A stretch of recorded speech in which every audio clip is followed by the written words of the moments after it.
राम राम दोस्तों, सुपरदार सीता देवी के चैनल में आप सभी का स्वागत है। और दोस्तों, आज मैं आप लोग को एक बहुत अच्छी ज्ञानवर्धक कहानी सुनाने जा रही हूँ। आशा करती हूँ कि कहानी आप लोग को अच्छी लगेगी, और कहानी अच्छी लगे तो प्लीज़ कमेंट में ज़रूर बताइए और मेरे इस वीडियो को लाइक कीजिए। अगर आप लोग मेरे चैनल में नए हैं तो प्लीज़ सब्सक्राइब कीजिए।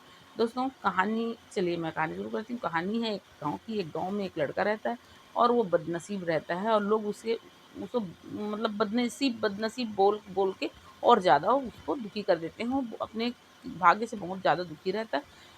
दुखी होके इधर-उधर भटकते रहता है।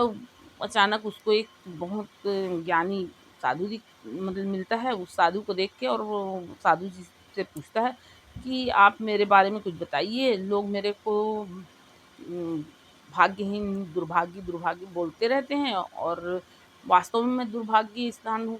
मेरे पास कुछ भी नहीं है। तो पंडित जी बोलते हैं कि बेटा, तुम्हारा जो भाग्य है ना, वो उस पर्वत के ऊपर सोया हुआ है, जाके उस पर्वत से जगा के ले आओ। अब वो साधु बाबा का बात सुन के वो लड़का को लगता है कि मैं सही में जाके जगा के आता हूँ। अब वो लड़का अपने भाग्य को जगाने के लिए चल पड़ता है। चलते-चलते उसको एक जंगल मिलता है। जंगल में एक शेर मिलता है। शेर मिलता है तो वो शेर से वो बोलता है कि वो शेर उसको खाने को दौड़ता है। शेर से बोलता है, देखो भाई, तुम मेरे को मत खाओ। मैं अपने भाग्य को जगाने जा रहा हूँ, और मैं अपने भाग्य को जगा के आऊँगा, उसके बाद तुम मुझे अवश्य खा लेना। शेर बोलता है, अच्छा, तो तुम एक काम करना, तुम्हारा भाग्य अगर जग जाए तो वो अपने भाग्य से मेरे लिए भी पूछ के आना कि मैं कितना भी खा लेता हूँ, मेरा पेट ही नहीं भरता, मैं भूखा ही रहता हूँ। तो मेरे इस भूखेपन का भी कारण पूछ के आना। वो ठीक है बोलता है और चलने लगता है। चलते-चलते उसको थोड़ा रात हो जाता है और किसान का घर मिलता है। वो किसान के घर में वो रात बिताता है, और वहाँ रात बिताता है तो ऐसे बात-बात में किसान से बताता है। किसान पूछता है कि तुम कहाँ जा रहे हो? किसान बोलता है, किसान से वो लड़का बोलता है कि मैं अपने भाग्य को जगाने जा रहा हूँ उस पर्वत में।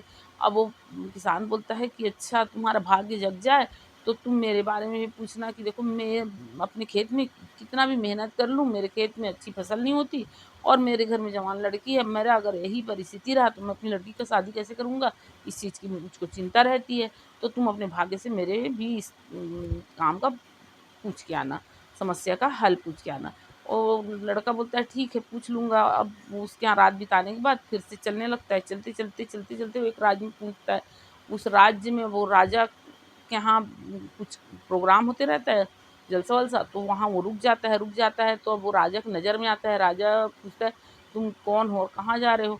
तो राजा से भी वो लड़का बोलता है कि मैं जिस गाँव का रहता है उस गाँव का नाम बताता है, और बोलता है कि मैं उस पर्वत पे जा रहा हूँ, उस पर्वत पे मेरा भाग्य सोया हुआ है, उसको मैं जगाने जा रहा हूँ। तो राजा बोलता है, अच्छा, भाग्य जगाने जा रहे हो, तो तुम एक काम करना कि तुम्हारा भाग्य जग जाए तो तुम मेरे बारे में भी पूछ के आना। मेरा समस्या ये है कि मैं कितना भी अच्छा सोच के राज चलाना चाहता हूँ, लेकिन मेरे राज्य में मतलब उम, कोई अच्छा से राज्य नहीं चलता है। राज्य में कहीं न कहीं दुर्व्यवहार होता है, अराजकता होता है, मतलब ठीक-ठाक से राज्य नहीं चला पा रहा हूँ। तो वो लड़का बोलता है, ठीक है, मैं पूछ लूँगा। चलते जाता है, चलते-चलते वो पर्वत के पास पहुँच जाता है। पर्वत के पास पहुँचता है तो वो पर्वत में जाके और वो अपने भाग्य को खूब झंझोड़ के जगाता है। जागो, जागो, जागो मेरे भाग, जागो, जागो, जागो। जागता है भाग, बोलता है, मैं जग गया हूँ, अब मैं तुम्हारे साथ ही चलूँगा, तुम्हारे साथ-साथ ही रहूँगा। अब वहाँ से वो चलने लगता है तो उसका भाग जाग जाता है। तो चलने लगता है, चलते-चलते वो पहले उस राज्य में आता है, राजा के पास। तो वो राजा के पास आता है तो अब उसका भाग जाग जाता है, तो उसको तो बहुत कुछ का ज्ञान हो जाता है। तो वो राजा के पास आता है और राजा पूछता है, तुमने मेरे बारे में पूछा अपने भाग्य से? बोलता है, हाँ, मैंने तुम्हारे बारे में पूछा। तुम वास्तव में तो लड़की हो, और तुम लड़का का भेष करके और राजा बन के और राज चला रही हो, इसीलिए तुम्हारे राज में अराजकता फैला हुआ है। तो तुम किसी योग्य राजा मतलब लड़के से शादी कर लो और दोनों मिलके राज चलाओ, तो तुम्हारा राज-पाट बढ़िया से चलेगा। तो वो जो रानी रहती है, वो बोलती है, हाँ, तुमसे ज़्यादा योग्य मुझे कौन मिलेगा? तुम ही मुझसे शादी कर लो। तो वो लड़का बोलता है, नहीं, नहीं, अब मैं तुमसे नहीं शादी करूँगा, मेरा तो भाग्य जाग चुका है, अब मैं तुमसे शादी नहीं करूँगा, तुम किसी और अच्छे राजकुमार से शादी कर लो। तो वो रानी जो बोलती है, ठीक है। तो वो किसी राजकुमार से शादी कर लेती है और वो उनका राजपाट अच्छे से चलने लगता है। अब कुछ दिन लड़का वहाँ रहता है, उसके बाद वहाँ से फिर चलता है, तो वो ब्राह्मण के यहाँ पहुँचता है। अब वो ब्राह्मण के यहाँ पहुँचता है तो उम, ब्राह्मण पूछता है कि बेटा तुम्हारा भाग जागा तो तुम मेरे बारे में पूछे? तो लड़का बोलता है हाँ, पूछा। अब वो आपके खेत में 5 घड़े हैं, हीरे जवाहरात से भरे हुए हैं, उन घड़ा को निकाल लो और उन घड़ा को निकाल लोगे तो तुम्हारे खेत में पर्याप्त फसल होने लगेगा, तुम्हारी धरती उपजाऊ हो जाएगी और उन 5 घड़ों में जो भी हीरा जवाहरात पैसा निकलेगा उससे तुम अपनी लड़की का शादी कर देना। तो वो ब्राह्मण बोलता है कि वो किसान बोलता है कि ये बात तो बताया तुमने अच्छा किया। तो मैं चाहता हूँ कि मेरी लड़की से तुम्हारे से ज़्यादा योग्य कोई नहीं मिलेगा, तुम ही मेरी लड़की से शादी कर लो। तो बोलता है नहीं, मेरा तो अब भाग जाग चुका है, अब मैं आपकी लड़की से शादी नहीं करूँगा, आप किसी योग्य लड़का को ढूँढिए और उसकी शादी कर दो। ब्राह्मण योग्य लड़का ढूँढता है, अपनी लड़की की शादी कर देता है और वो सुखी से रहने लगते हैं। अब कुछ दिन लड़का वहाँ रहता है और कुछ दिन के बाद वहाँ से चलता है तो फिर वही जंगल में पहुँचता है। वो जंगल में शेर मिलता है, शेर पूछता है कि तुम्हारा भाग्य जागा? तुम अपने भाग्य से मेरे बारे में पूछे? बोलता है हाँ, मैंने पूछा। तो वो शेर बोला क्या बोला?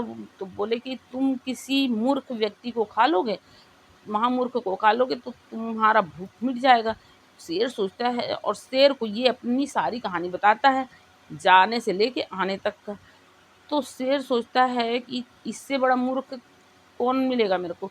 इसको इतने अच्छे-अच्छे 2 मौके मिले, उस मौके को छोड़ के और ये मेरे पास आ गया, इससे बड़ा मूर्ख तो कोई नहीं होगा करके वो इसको खा जाता है और वहाँ से लड़का समाप्त और शेर का भूख मिट जाता है। तो दोस्तों ये कहानी से हमको ये हासिल होता है कि अगर हमको मौका मिलता है उस मौके को हाथ से नहीं जाने देना चाहिए, जहाँ तक हो सके तो मौके का फ़ायदा ज़रूर उठाना चाहिए सही तरीके से। तो वो सही तरीके से अगर किसी अच्छे मौके का फ़ायदा हम उठा सकते हैं तो उठाना चाहिए, मौके को हाथ से नहीं जाने देना चाहिए। ठीक है दोस्तों?